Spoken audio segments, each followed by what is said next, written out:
Hi, I'm Leo, and I'm in Venezuela. Explosions rocked the Venezuelan capital on Saturday night. I came here to see how the country lives and what is going on here after the Americans kidnapped and arrested Venezuelan President Maduro. Donald Trump said Venezuelan President Nicolás Maduro and his wife had been captured and taken out of the country. Since then, foreign journalists aren't allowed to enter the country. Essentially, it's unclear and unknown what's really going on here. Has anything changed? How is the country doing? Is it preparing for war or a new crisis? Our environment will consume us. Okay, everything is quiet. Thank God everything is settled down. Basically, nothing is really clear.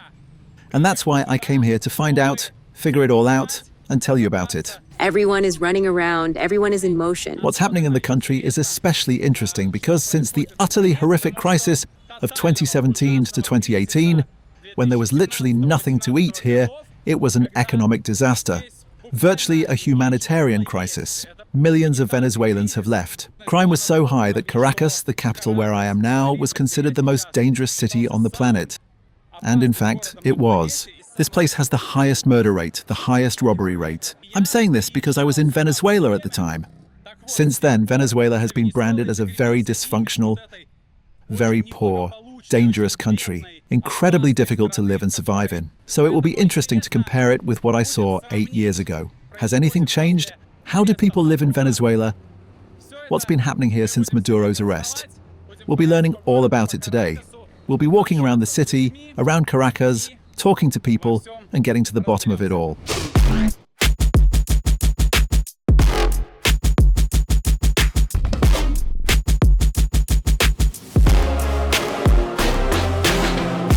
Maduro still glares at us from posters all over the city.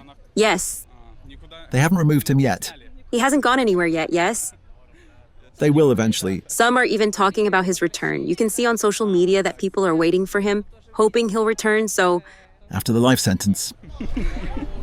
How and when this will happen, no one knows, but some people are waiting for this. There's a lot of street art featuring Maduro around the city. Like this one. Maduro is everyone's friend. Friend of Indians, dogs, cats, pregnant women, doctors, minors, and seniors. There are many murals like this around the city. But over the past month, even more have appeared. Oh, these young guys just took a photo next to the graffiti, like waiting for him to come back. Hola, hola, ¿qué tal? Hi, why did you take this photo? For the president. Están esperando. Are you expecting him to come back? ¿Que vuelve o no? Yes, he will be back soon. Pronto volverá. Are you sure? ¿Estás seguro? Almost definitely. We're descending into Caracas's fashionable subway. It looks pretty, if only it all could be cleaned up a bit. Welcome to Venezuela. Thank you. What are you saying? This is Venezuela, a free country. Our president was kidnapped and we love him. We are not pretending here, we have a real revolution. Our people want to be free. And you expect the president to return? Okay. Yes, all of Venezuela is waiting. And we don't need to deal with Trump. Okay. All he wants is money and oil. God bless you. A short propaganda lecture? Well, as I said earlier, many are waiting. They're waiting, right? How much does the fare cost? 60 bolivars at the moment. Oh, that's about 10 cents, less than 10 cents? No, a little more. Very cheap. These cards are used. Elena moved to Venezuela as a small child in the 1990s and has lived in Caracas for 30 years. She's the perfect bridge between these two mentalities, so I asked her to join me on a walk around the city and help me understand what's happening in the country. And here's where I was shocked. You can pay for the subway and even just make purchases in many places in Caracas with just your fingerprint. It's linked to your bank account, so you don't need to carry your credit card. Another thing I remember from last time is that no one took out their phones either on the street or even in the subway. There were a lot of thieves. A lot of stealing. We were always with a phone under the arm, with a bag under the arm. I remember that on the street, if someone took out their phone, they'd go into a far corner, hide, turn their face to the wall, and carefully type something in. It was the same in the subway. everyone would sit like this and someone would type something under their jacket. It is said that due to migration, many of those characters left the country. So it became calmer. Who would they steal from during the crisis? Even the poor had nothing. They went to steal in other countries, apparently. Although it sounds strange, unfortunately it is true. Now everyone has phones in their hands. It's safe in the subway and on the street. Just 8 or 10 years ago, Caracas was considered the most dangerous city on the planet, and Venezuela one of the most dangerous countries. And that was actually close to the truth. The situation has changed completely. You walk down the street seamlessly. There are almost no police or soldiers like back then. People freely carry mobile phones openly in their hands. They can leave them lying around. I walk around freely with a camera, with money. No one is afraid anymore.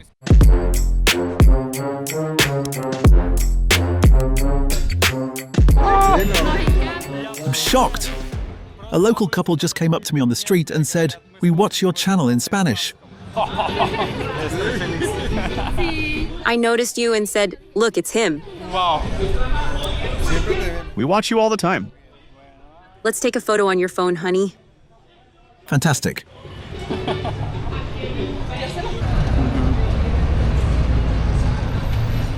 Can we go up to Chavez's eyes and take a picture of them? Can you tell me what they are? These are Chavez's eyes, which for many years were a symbol of the revolution, a symbol of Chavez. They are becoming fewer and fewer. They get painted over. It looks a bit dystopian.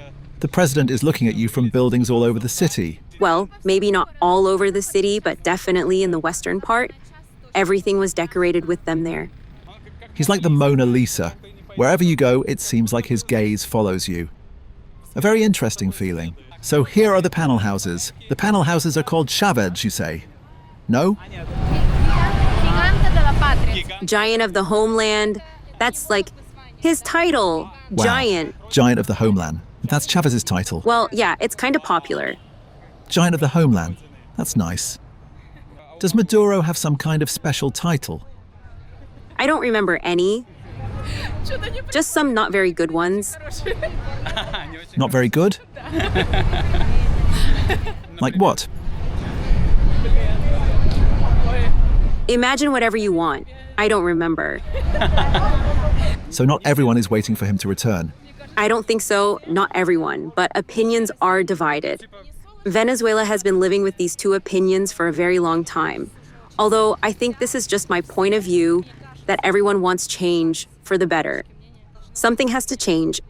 But at the same time, some people still support Chavez. Maduro. Oh, right, Maduro. Yes, they sympathize with him. And roughly what percentage? Half and half or less? They sympathize with Maduro. I think less and less. After Maduro's arrest, foreign journalists weren't allowed into Venezuela. Hundreds of them were sitting at the Colombia-Venezuela border, being detained. Basically, they weren't letting anyone into the country to keep anyone from reporting on what was going on here. So I was really worried they wouldn't let me in either.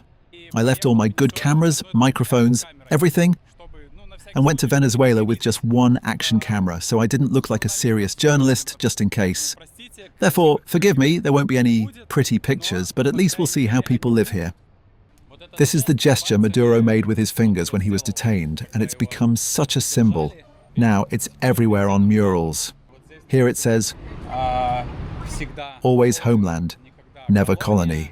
Apparently this is about Venezuela and its relations with the US. They write, "We are for peace," and all that sort of thing. And this gesture is everywhere. Here it says, "We will win."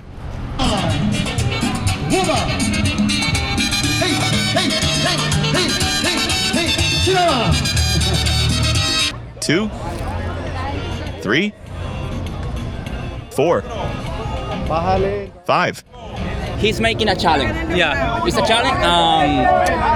You can do 20 and you can get $20. If I got it right, these are some local influencers who pay the participants. Some local Mr. Beast. Is participation free? Yeah, just do push-ups.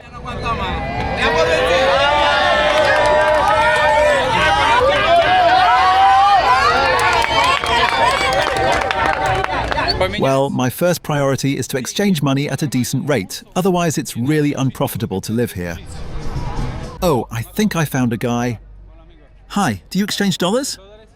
Yes, What's the rate? 520. 520. Okay, let's go. That's a lot. Wow. What a pile. Damn, what a big pile. No. Dame Change me 100. 100. Solo 100 por hora.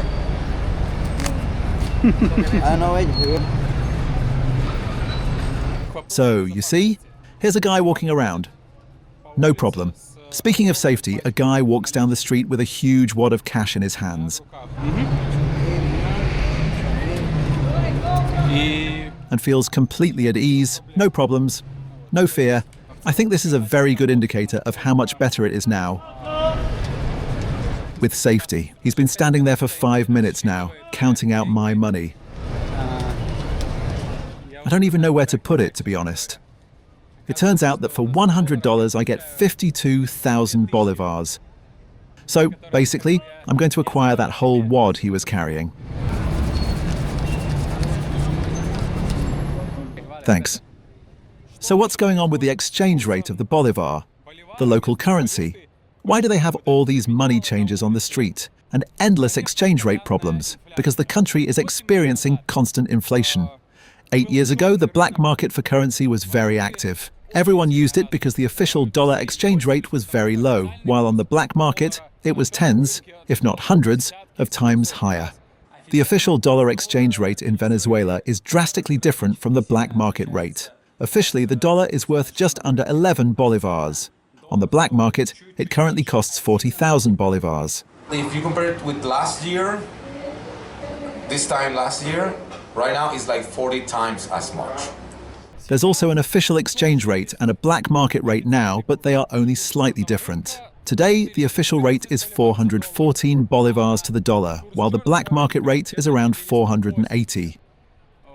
So the difference isn't that big anymore. 2017 was one of the most difficult years. It was right at the peak of the crisis when, even with money, you couldn't afford to buy groceries.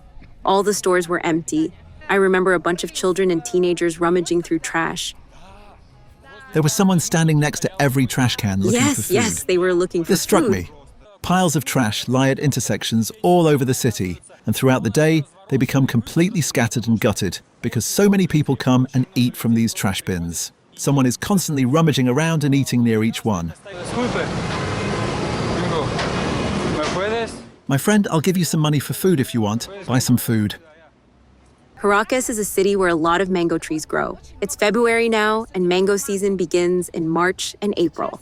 And thanks to mangoes, a delicious, juicy fruit, they are the reason many Venezuelans are saved from starvation. There are many mango trees in the East Park. So people just collected them?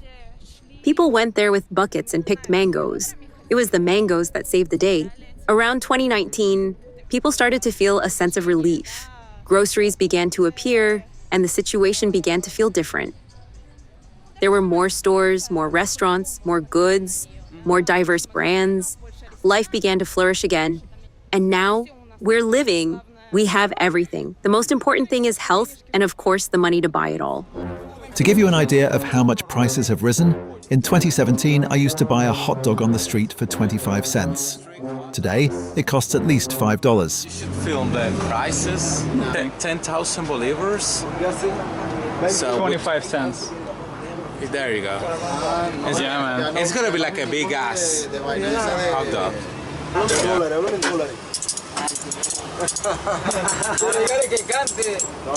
The difference from 8 years ago in terms of availability of goods, food and everything else is huge. Back then you'd go into a store and the shelves would be empty. There was nothing there. The grocery stores only had pasta, rum, rice, maybe bread. That's all. There was absolutely nothing. Even if people had money, there was nothing to buy. Now, there's anything you want. There's absolute abundance. Everywhere I go, there are stores and they're selling electronics, cosmetics, food, clothing, you name it. There are tons of stores selling electronics, mobile phones. Grocery stores are full and there are cafes and restaurants everywhere. Apparently the electricity went out here. What, the lights are out? Does this happen often? Wow. Wow, that's unexpected. This is downtown, the very center of the city. All the shops and establishments don't have electricity.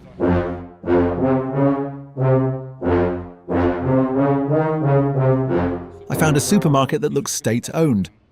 Not a private business, but a state-owned store. Let's go check out the prices there. Cabbage, $2.20. Lime, $3. Tomatoes, $2.20. Pineapples, $1.70. Melon, $1.20. Bell peppers, almost $4. Honestly, I don't know what the prices are in stores right now, so I can't really judge whether these are high or low. Compare for yourself. Especially since my subscribers' prices are definitely different in different countries. And here are the prices of basic groceries when I visited here in 2017. They have increased dramatically.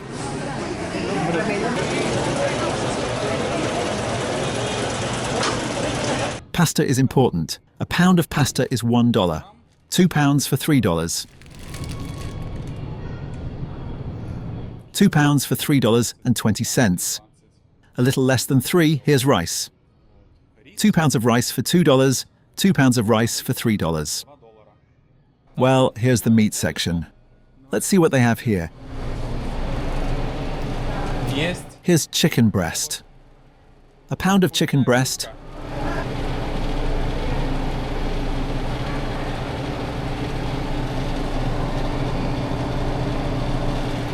costs $5.30.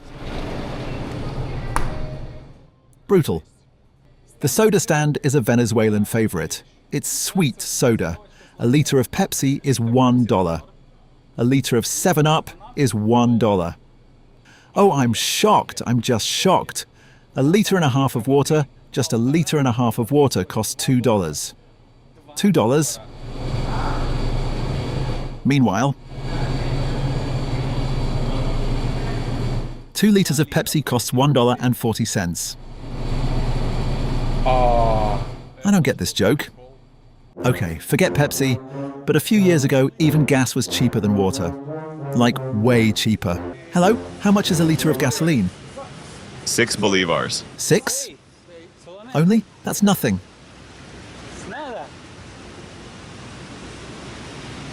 6 bolivars.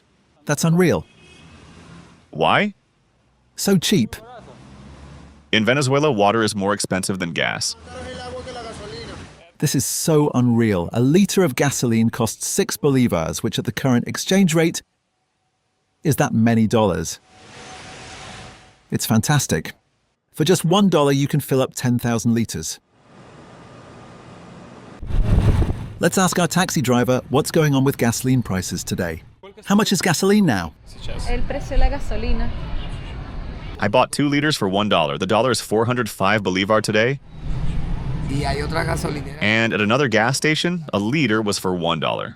Isn't that expensive? No. In a way, it's even better because you can go to the gas station, pay, and buy gas. It's there. And not like standing in a huge line, and when you get there, they say it's all gone. Gasoline used to be very cheap in Venezuela. Filling up your car was cheaper than buying a bottle of water. I remember. It was shocking. It was very cheap. At some point, supposedly because of sanctions, they ran out of gas. It completely disappeared. And when it reappeared, it came at 2 prices, the state price and the private price. The state price was, let me remember, half a bolivar per liter. Wow. So you'd get 120 liters a month, and it only cost about $5. You used your 120 liters, and if you ran out, you had to wait until the next month. So this quota still exists? Yes, it still exists, but there are fewer and fewer such gas stations. Let's go to the gas station and see how much gas costs. Last time, I was completely shocked that gas was so cheap, it was basically free, and now it's, let's see, 20 liters for $10. That's 50 cents per liter. Not bad. And when there was no gasoline, was there none at all? At some point, yes, it wasn't there at all. How can this be if the country produces oil? This is allegedly related to sanctions. Venezuela was short of some chemical, I don't remember the exact name, that's needed to refine oil to make gasoline. And Iran supplied it to us during the pandemic. Iran supplied it. In honor of Iran's support for Venezuela during the crisis, at its worst, There's an official mural alley dedicated to Iran in the city center. A long fence lined with images related to Iran in some way, including landmarks, historical sites that can be seen in Iran, and Iranian weapons.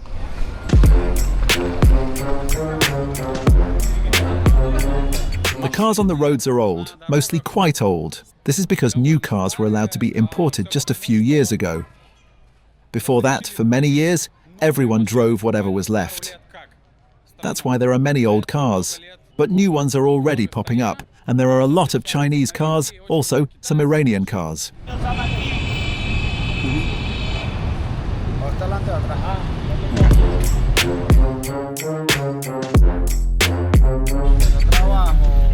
I work from 5 in the morning until 4 or 5 in the afternoon. And how much do you earn? It varies. Some days it's good and some not so much. Approximately? About $20 a day. When it's bad, $10 to $15. How much money do you need to have a normal life in Venezuela? With current prices, you need about $50 to be fine. Everything is very expensive now. $50, but you earn $20. How can you survive if you don't earn enough? Every day is different. One day is better, another is worse. Somehow you claw your way through day by day. What do you think about what happened to Maduro? Politics is a very complex topic. It's not clear what to believe. It's not clear whether everything really happened as they say on TV or on the internet. Maybe they planned it all. It all looked too much like a movie. Would you like Maduro to come back? I don't know what to say. Of course it's bad what happened, just taking a person away like that. But so many things are said about him, both good and bad. I don't know if it's true or not. I'm a simple person who works every day to earn a living. We are not a warlike people and we are not ready for war, but everything is leading to this. Okay, let's go have breakfast. We found a cool arepa place. It's themed like Caracas Metro. the Caracas Metro. This is Reina Pepiada, chicken mixed with avocado, mayonnaise, and yellow cheese. Kind of a classic.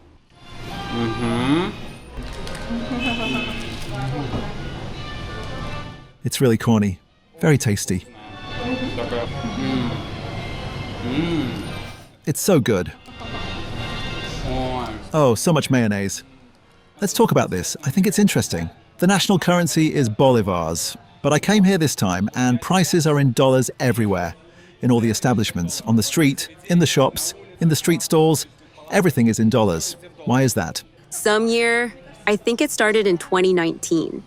Even though the dollar hasn't become the national currency, it effectively became one. People decided so.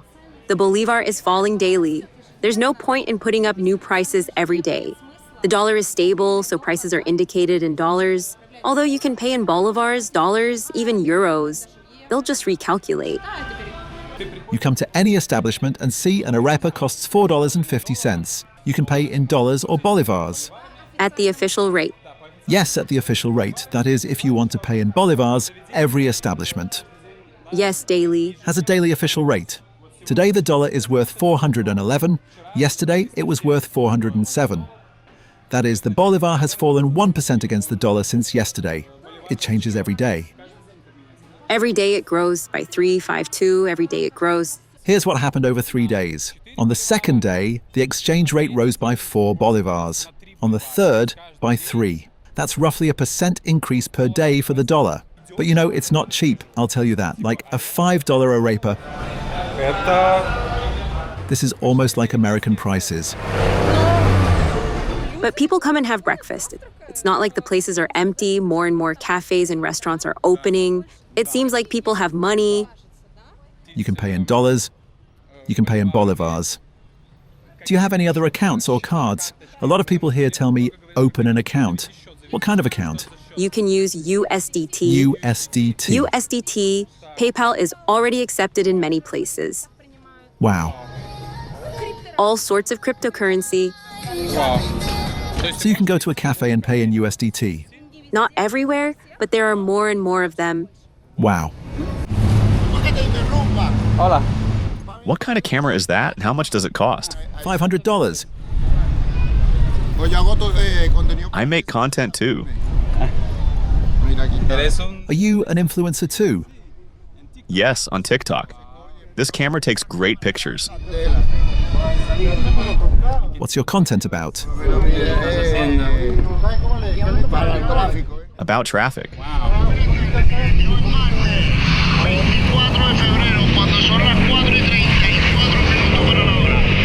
¿Cómo se vive How's life in Caracas these days? ahora? Good, everything's quiet. Thank God, everything's settled down. Perfecto. Much better than before. Que antes que... Yes, everything's moving forward. Now we have dollars, there's more money. With God's help, we're making progress, little by little. Y después de enero, And what's going on after this whole Maduro thing? ¿tranquilo o no? Everything's calm for now, but, you know, the soup's boiling somewhere inside, and on the outside, everything's calm. Okay. ¿Qué piensas, What do you think of America? Is America a friend or an enemy? amigo? This is a very delicate topic because it's about power. It's a serious matter. They do both good and bad things. But as they say, the more you have, the more you want. So, I don't know. We'll see what happens. There's a handwritten note hanging on a kiosk at a small shop. They're also waiting. Another kiosk also has a handwritten note saying they love Maduro's wife. Madura. These are all shops that are located in a large social building in a huge social housing complex. We talked earlier about the missions the state established. They began under President Chavez. Among them was the housing mission for social housing. This building is under this mission.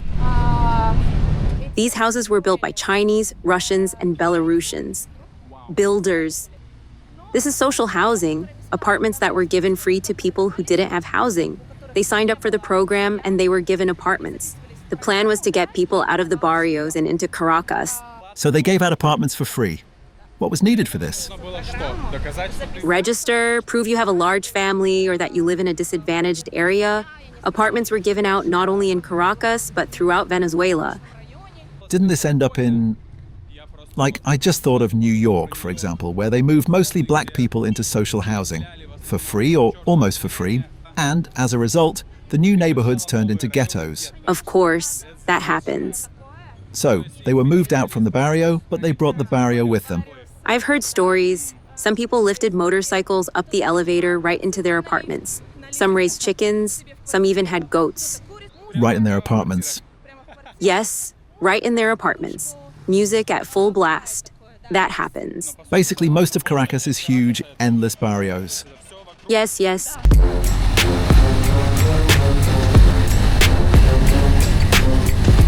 Now we're heading to the city's largest barrio.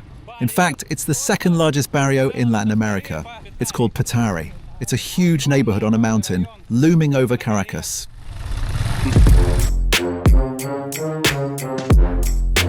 How many people live in the barrios? How many in Caracas? How many in the barrios? Because if you look from above, it seems like half the city is barrios.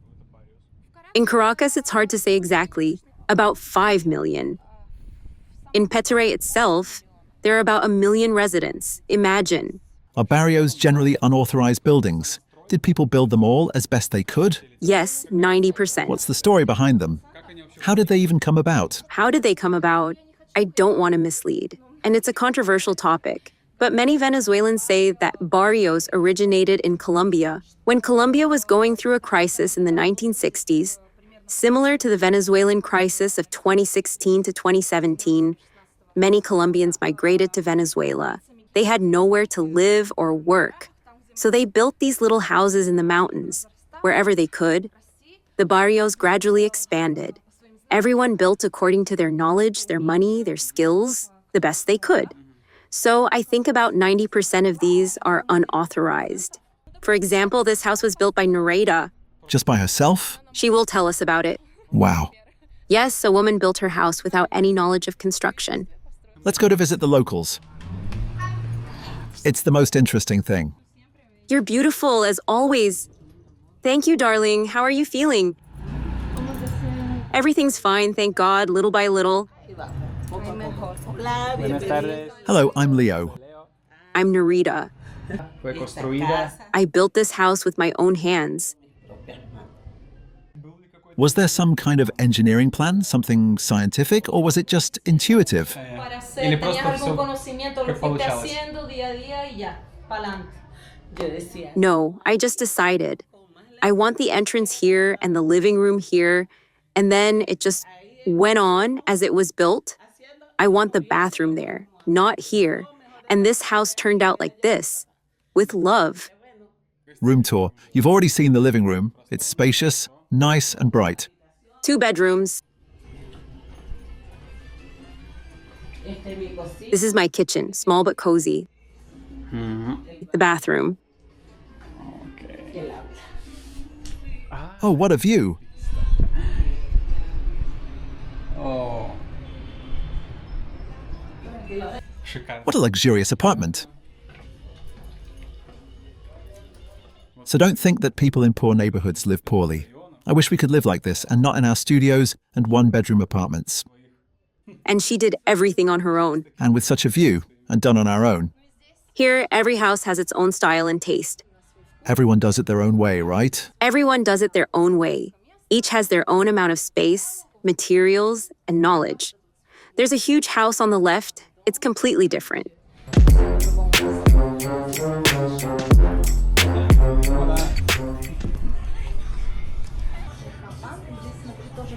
You can get inside with a fingerprint too. Wow, fantastic.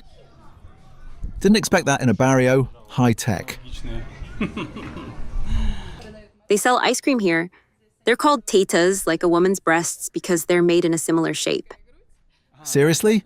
That's funny. So everyone here runs some kind of mini business right out of the window of their own home.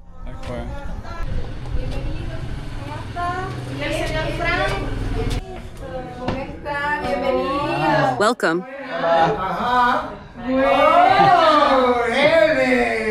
Lena, what a surprise. Hello, I'm Leo.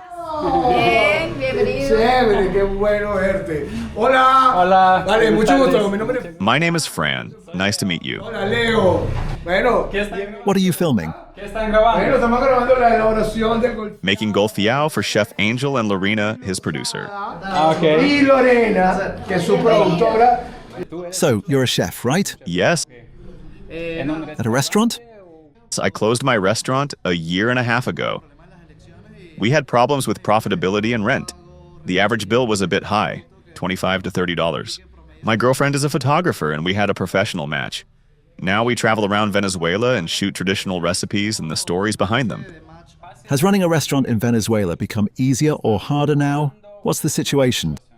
Look, this is my personal opinion. We opened a restaurant with great difficulty, but I don't think it's the best business right now. The economy is very unstable and you can't plan anything. But with a restaurant, you need to plan everything. I think right now we need to wait until everything becomes quiet and predictable. So, you need to wait. Absolutely right in all areas. Real estate, gastronomy. We need to see what happens. Without a stable economy, nothing can be done.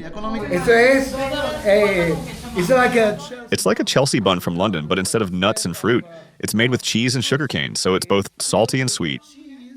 I have another profession, but I haven't done it for a long time. I'm an economist specializing in financial institutions and international markets. Why aren't you doing that anymore? It's been a long time since you could talk about economics here. We can only talk about trade deals. They are more or less connected, but not structured. But economics is much more than selling something on the market. Economics is about stability, about growth, about different options, about alternatives. If there are no options and alternatives, it's hard to talk about economics. And how are things with this in Venezuela? Oh, people here don't sit around being bored. Everyone here is doing something. Here during the day, you're a tour guide, and in the evening, a DJ. Here, an economist bakes cookies. Where else can you see that? Everything is very interesting here. I work as a teacher at an elementary school. It's right across from my house for 14 years now. And what's her salary? ¿Cuál es el sueldo de un maestro hoy día?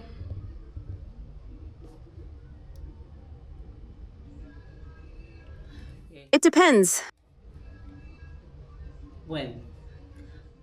on how much experience you have, but they don't pay much. Not much. Does she have a second job? At the moment, she makes copies, proofreads schoolwork, and so on. She has a mini copy center at home. What's the average salary? Well, you mean unofficial, right? Yes. Unofficially, somewhere around $100 to $150 probably. But it's hard to survive on that because almost all the money is spent on food. Food is expensive here. Let's go and have another look. There's a vegetable store that also has handwritten posters hanging there. We love Nicholas. We love Celia. Let's see why they love them. What the prices are for vegetables. Is it all Venezuelan or imported? All from Venezuela. Let's see. Avocados are $5 per half a pound. Onions are $1.50. Sycamores, a banana-like fruit, are $2. Pineapples are $1. Tomatoes are $2. Yucca, a potato-like root vegetable, is a little over $1 per half a pound. Well, there you have it. I don't know if that's expensive or cheap. You decide. How much are the eggs? $3.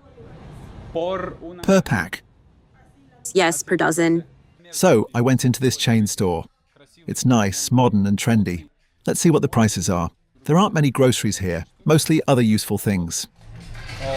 Here's pasta. It's $2 to $3. Some are $1.50. Rice is $3. There's rice for $2 and there's rice for $1.50.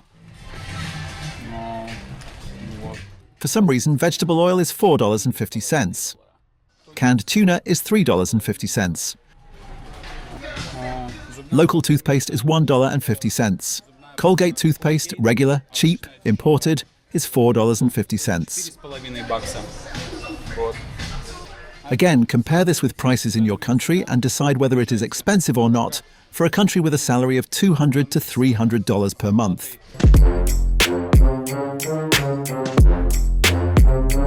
Wait, did you say the salary is $150 on average? Well, that's, let's say, if someone works as a salesperson in a store or something, plus some bonuses are added, maybe food and so on.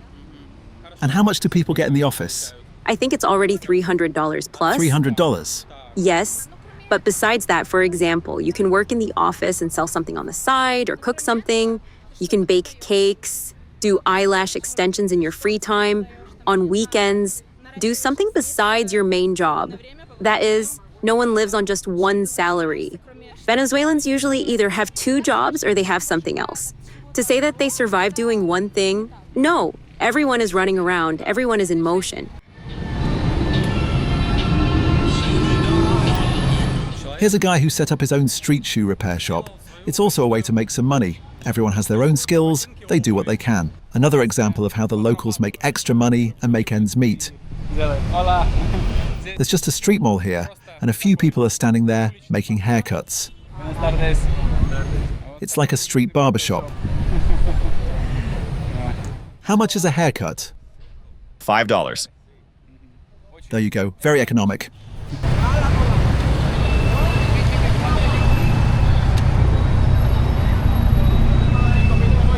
These guys are also working. Hustling. Do you have any part-time job? Yes, I've been working in a clinic lab for 15 years. It's a private clinic. How much do they pay?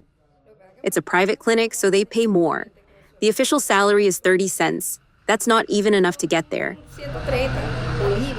But I earn a little more and work half a day. About $180. It's not much, but it's better to have something in your pocket than nothing. What have you been doing all your life? What jobs? I've tried a bunch of jobs. I was a conductor, I made pizza, and now I'm on a motorcycle. And it gave me something I never dreamed of. Now I have more than at any other job. I work from 4 in the morning until 6 or 7 in the evening. And how much do you earn? If you don't work hard all day, you won't earn even $5. You can make $10 or more in a day, but that's a whole day's work.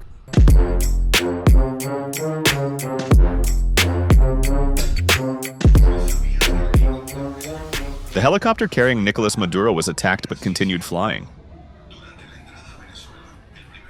The first helicopter was damaged, the pilot was injured, but even after that, the aircraft survived. These are attack helicopters, designed for survival. All critics have been silenced. You heard that, right? A man was sitting there watching YouTube, apparently. What an interesting version of events he was told. So, it turns out not everyone even believes he was arrested. Perhaps so. Or how exactly this actually happened is not clear to everyone. It's a bit too much like a movie, right? Some people really believe it, others really don't. It all happened quickly, very quickly. And what did they say on the news here about this? When it all happened, what was shown on local television? What did they write about in the newspapers? Well, they flew in, captured them, and flew away. That's it. So, that's what they said? Just like it was? Yes. State television declared a state of emergency, called for mobilization, and accused the United States of military aggression. And then what? They said everything was under control? Yes. Like, that's all. After a couple of days, everything returned to normal. The first day, there were lines at the stores, grocery stores were closed, no one knew what would happen, everyone rushed to stock up, and the next day, everything was open. Everything was back to normal. Yeah, that's it. So, the panic was short-term? We panicked for a day or two, tops. Let's pick up a newspaper and read what the local media is saying. I wonder what their take on what's going on in the country is. Give me a newspaper, please. What's your name? Leo? We watch you on YouTube. Really? Wow. One more. I'll send it to my husband. We always watch your channel. Cool. Thanks. You once went to Africa. Yes. How much do I owe you? $1. Ciao, ciao, ciao. Wow, you see, it's always great to meet your subscribers. Let's count out a lot of money for the newspaper. Thank you. It costs $1. Which newspaper is the most popular in the country? This one. Thank you. Okay, let's find a cozy place and dig into this. The newspaper smells so good. It's been so long since I've held a newspaper. What a wonderful feeling. So, what's on the front page? They've appointed a new attorney general in Venezuela. They're developing a new plan to combat yellow fever. They're handing out free Wi-Fi to students. What else? Something about Trinidad and Tobago, cooperation with Africa. Drug trafficking. They're fighting it here. Sports, culture. Basically, nothing special. The usual standard news. Oh, there's a Trump cartoon. Caption: when Trump says dialogue, he really means submit. That's it. Those are the news topics. All is quiet. No war, no revolution.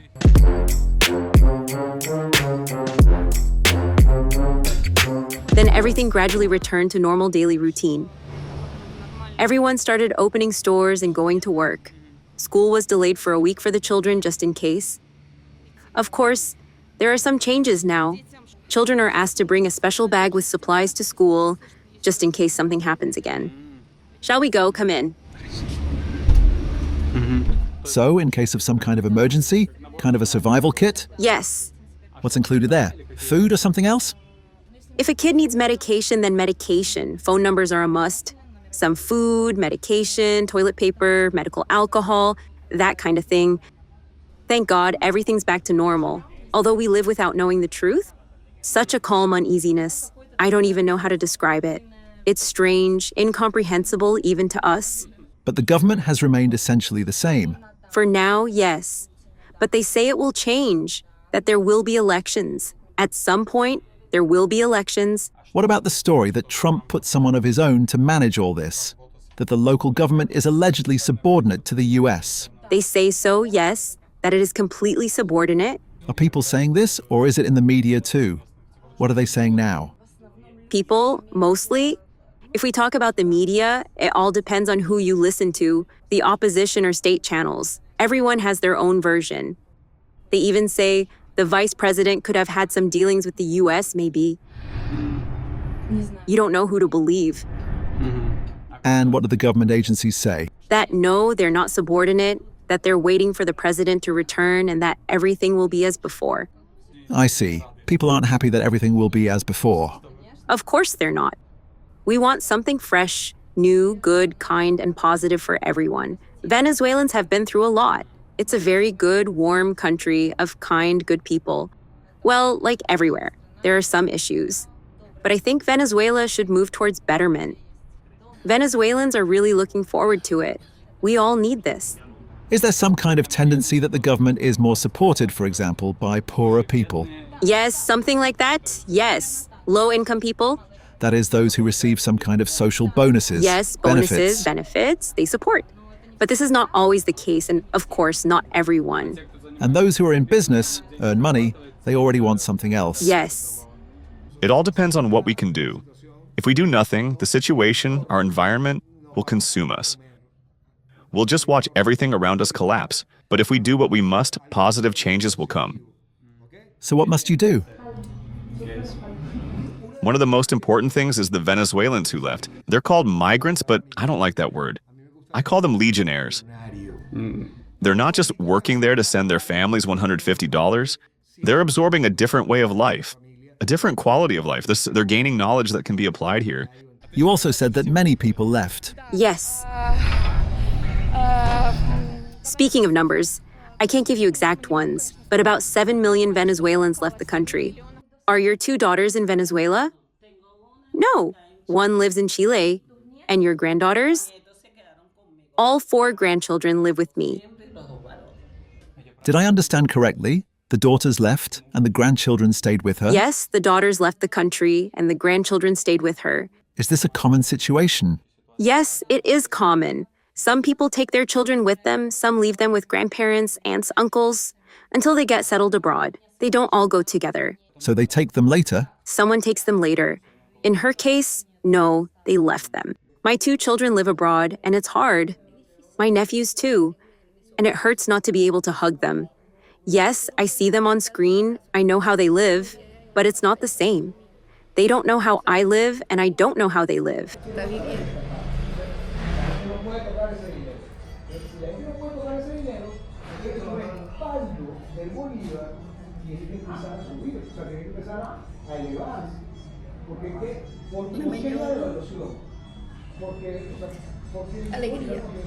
I will cry tears of happiness when the Venezuelans who left return. They will return and teach us what they learned there. But many will stay there. What needs to happen for everyone to want to come back? What needs to be done for things to get better?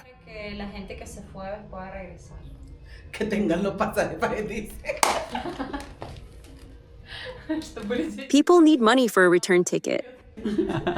Yes, because it was very easy for many to leave.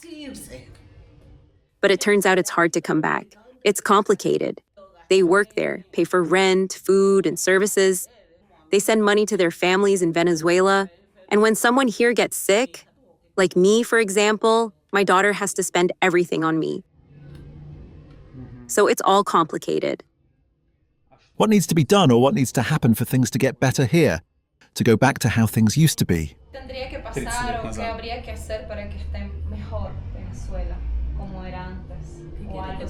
What do you want me to say?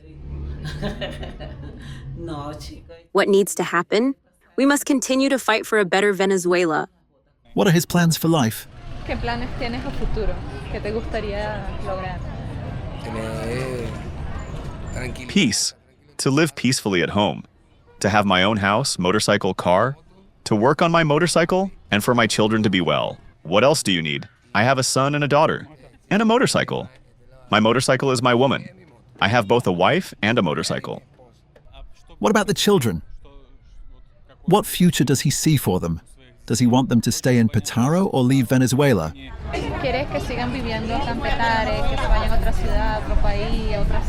To leave, you need a lot of money. But in Venezuela and in our barrio, you can live a good life if you work. It's safe here now, not like before. You see, you don't have to worry about your camera. You can safely take out your phone on the street. The only thing missing is that there aren't many basic services like in other countries.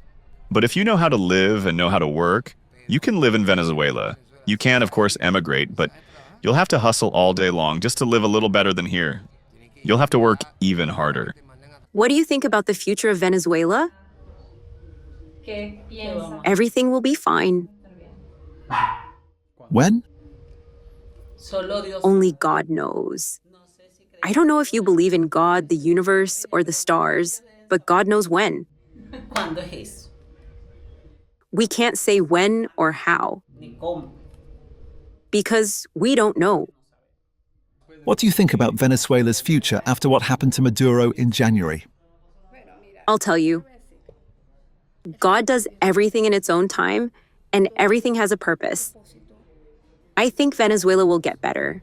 I was born during the Fourth Republic, and I remember how you give away your clothes because you knew that tomorrow you could go and buy whatever you wanted with your salary. Things are different now, but we will move forward because our country and our people are blessed by God.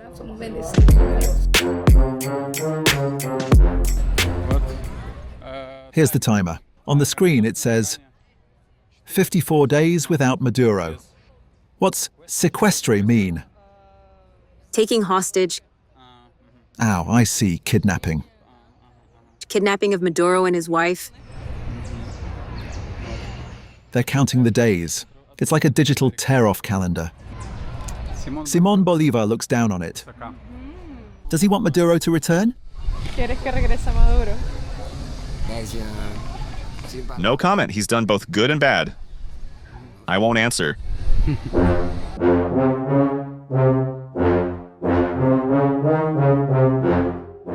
What conclusions can I draw from everything I've seen and heard these past few days? I think it's clear that the country has become much safer, significantly so. I feel completely safe on the streets. All the locals feel safe too. Crime levels have dropped significantly. That's obvious. Economically, things also seem pretty clear. At least people have something to eat. There are groceries in the stores, all kinds of goods, also you can buy anything you want. There's abundance. The only problem is that all of this is very expensive given relatively low wages and prices are all in dollars.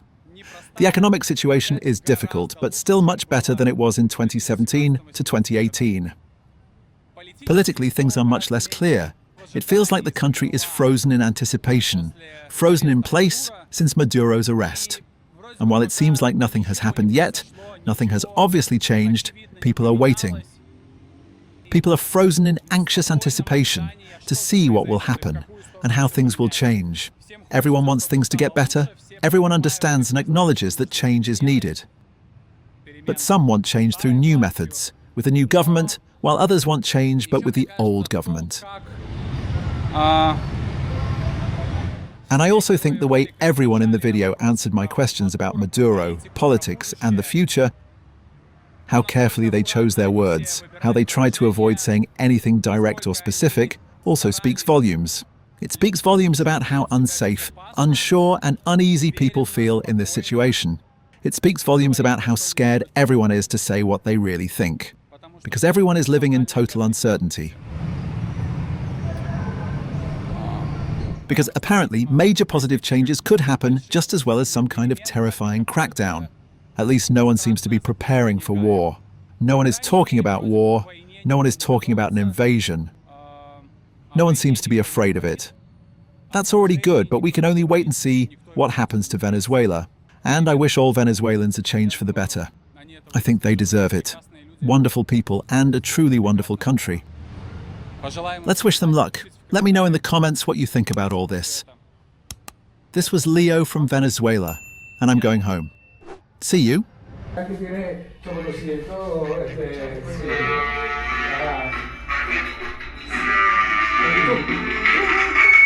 Ajá. Mira cómo pusiste. ¿Y por qué estás sonando así? Está como al lado, ¿no? Sí, ya.